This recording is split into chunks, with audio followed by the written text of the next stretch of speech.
SST Milton Monday, here again with Coach V and I. We're going to do some jerk accessory work today. We're going to work on jerk footwork. So we'll lay some marks down on the floor that V is going to try and hit. And we're also going to do jerk recovery work. So we're going to load up a bar and get underneath it as well.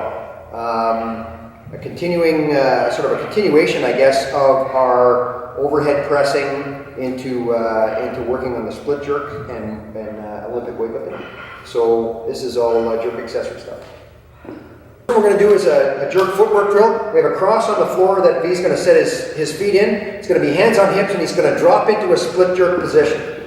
And what we're going to do then is we're going to mark his toe and heel, both front, and you sort of guess at the back a little bit there because his heel's off the floor. He's going to recover, and then he's going to hit that again.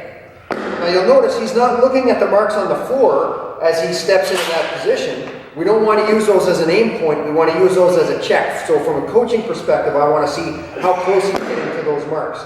The mark should be about a foot length ahead of the line with whatever foot you use as your forward foot, and about 2 to 2.5 foot lengths behind the line with the back foot. And we want to make sure that in that bottom position, that front toe hit it again, V, and just hold for me. We want to make sure that in that position, we have the front toe slightly turned in and the back toe slightly turned in so that we stabilize through the hips and make sure that we have a good solid connection to the ground with that weight overhead. Again.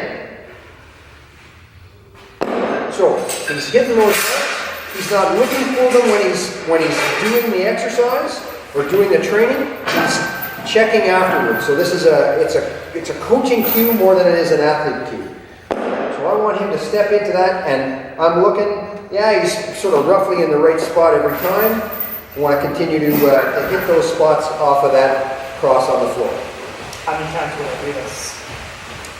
10,000. I'm looking at reps with this because there's no weight involved here, so this is strictly a volume exercise. So we want to make sure that we hit this so that it's the same every single time, so that it becomes an automatic. Bang, bang, bang. Every time, same foot placement. So jerk recoveries. So in this exercise, what we're going to do is we're going to concentrate on that footwork as well, but he's going to drop underneath that bar, and then as he recovers, he's going to step back and he's going to lift the bar off the supports.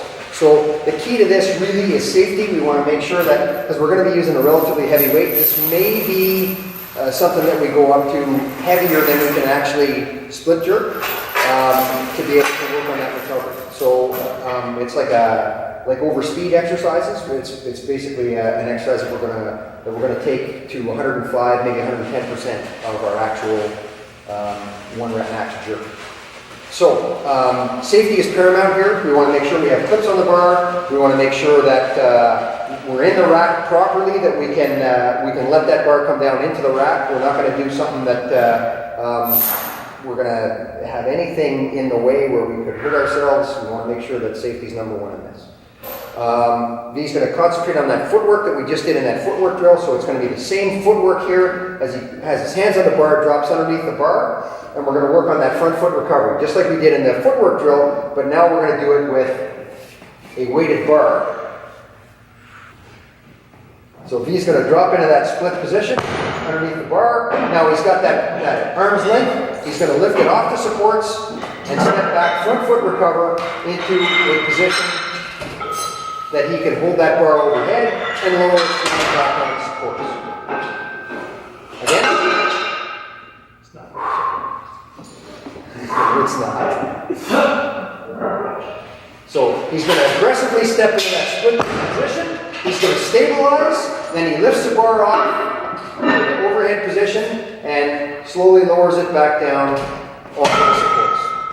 Make sure that, one more time, he's going to make sure that his footwork is accurate, the toes are both pointed in, stabilized. He's going to drive his head through and underneath the bar to be able to create that cradle, don't move yet, that cradle between the bar and his head so that the bar is actually in the slot, and then he's going to front foot recover back to that recovery position. Excellent, excellent. So that's part 2 of our jerk accessory work.